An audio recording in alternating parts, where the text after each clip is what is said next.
የሰፈር አቦራና የፌስቡክ ጀግና ነኝ ባዮች ወንጀለኛ ጋር መሳሪያ እየወዘወዙ አይደለም ወደ ሰራዊታችን መተኮስ የአንድ ቀበሌ ልማትና ሰላም ማደናቀፍ ስለሌለበት እርምጃ እንወስዳለን። እየሆነ ያለውም ይሄው ነው።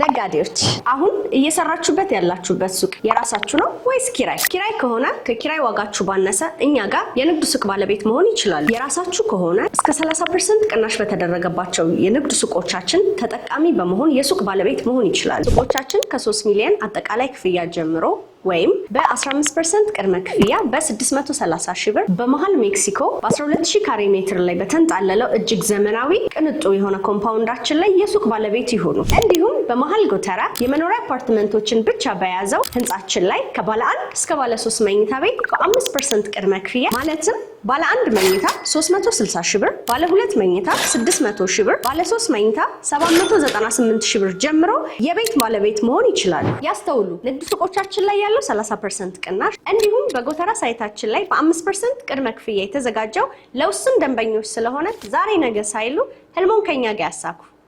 በወቅታዊ ጉዳይ አጠር ያለ ገለጻ ለማድረግ ነው።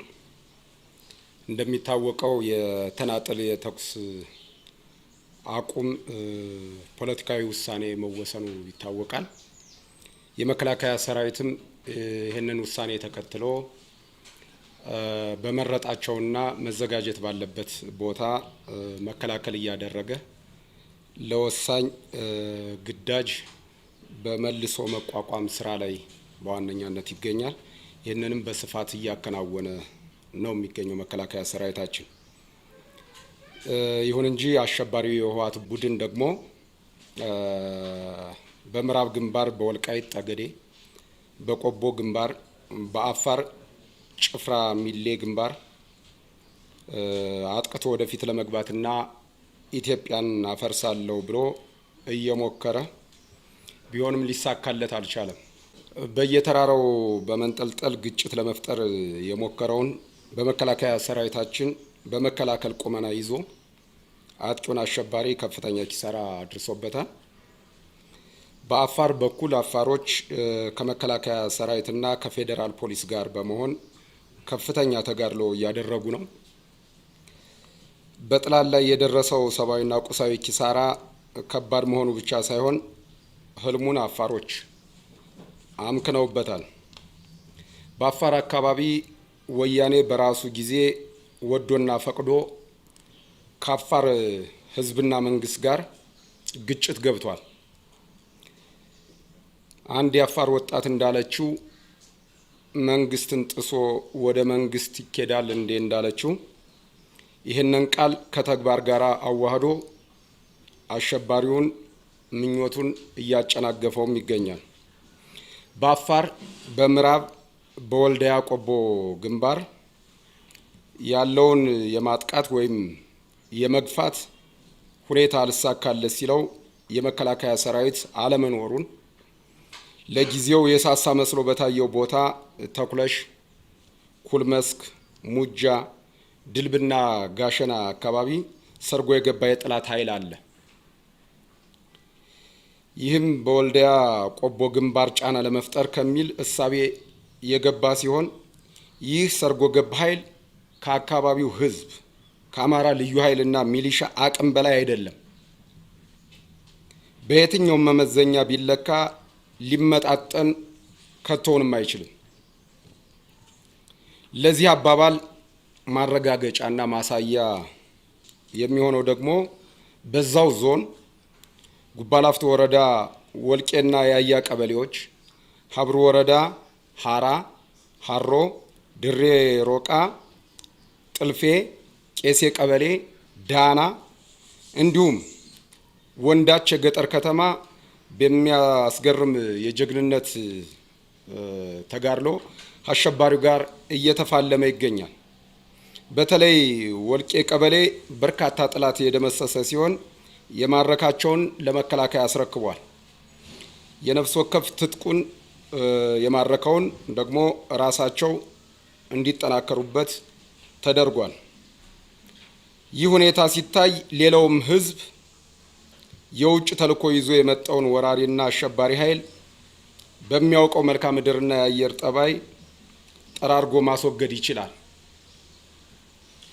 ይህ አሸባሪ ሲጠብቀው ለኖረው ለመከላከያ ሰራዊት ያልሆነ ለማንም ሊሆን አይችልም። ስለዚህም ይሄንን ኃይል በወሬ ሳይረበሽ ሰው መፋለም መቻል አለበት የሚል መልእክት አለን። ሌላው ሰሞኑን ወንዝ ዳር የተገኘ አስከሬን በተመለከተ ነው። አሸባሪው ኃይል የፖለቲካ ድራማ ለመስራት የተጠቀመበት የውሸት ዘመቻ አንዱ ማሳያ ነው። ይህን ደግሞ አንዳንድ የውጭ ሚዲያዎች ሳይቀሩ ሲዘግቡት ተስተውሏል። ተከዜ ወንዝ አካባቢ የመንግስት ኃይል የለም።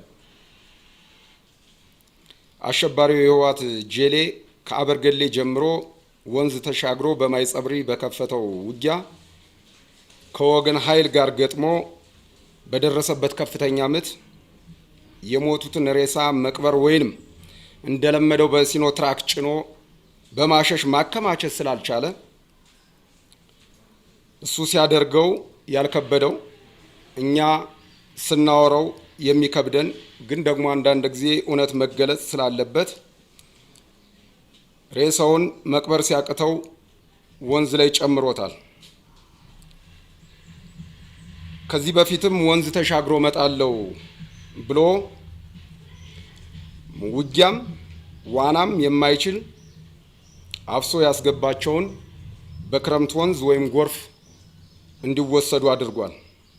ይህን በትጥቅ ትግሉ ጊዜ የእርዳታ እህሎችን ለትጥቅ መግዣና ለሰራዊቱ ቀለብ ሲያደርገው እንደነበረ ታሪክ ወደፊት ልክ እንደዛ ታሪክ ሁሉ ይዘግበዋል ብለን እናምናለን። በመጨረሻም አሁን ካለው የጥላት ተኩስና እንቅስቃሴ በላይ ጉልበት ያለው ወሬ ነው። ወሬ ከግለሰቦች ጓደኝነት ጀምሮ ጦርነትንም ሀገርንም ስለሚረብሽ ህጋዊ ከሆነ የመንግስት አካል ብቻ የሚተላለፉ መልእክቶችን ማድመጥ ተገቢ ነው እንላለን።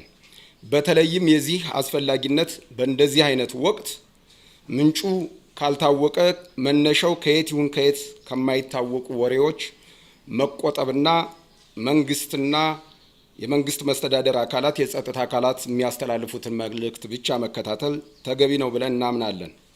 አሸባሪው ህወሓት ላለፉት 27 ዓመታት በውሸት ያደነቆረንን ያክል አልበቃ ብሎት አሁንም ሊያታልለን መፍቀድ የለብንም። በመጣብንና መጣልን የተጠመዳችሁ ሁሉ ተስፋችሁ ከኢትዮጵያ እንጂ ኢትዮጵያን አፈርሳለሁ ካለ ቅጥረኝነት ከማይሰለቸው ኃይል ጋር መሆን የለበትም። ኢትዮጵያን ለማዳን ዘምታለሁ በሚለው መሪ ቃል ህብረተሰቡ እያደረገ ያለውን ተሳትፎ አጠናክሮ መቀጠል እንዳለበት እናምናለን። ኢትዮጵያን ለማፍረስም ሆነ ለማጥፋት መሞከር ራስን ከማጥፋት እና ከማፍረስ ውጪ ልጆቿ እያሉ ሊሳካ ከቶን አይችልም። ኢትዮጵያ በልጆቿ መስዋዕትነት ታፍራና ተከብራ ለዘላለም ትኖራለች።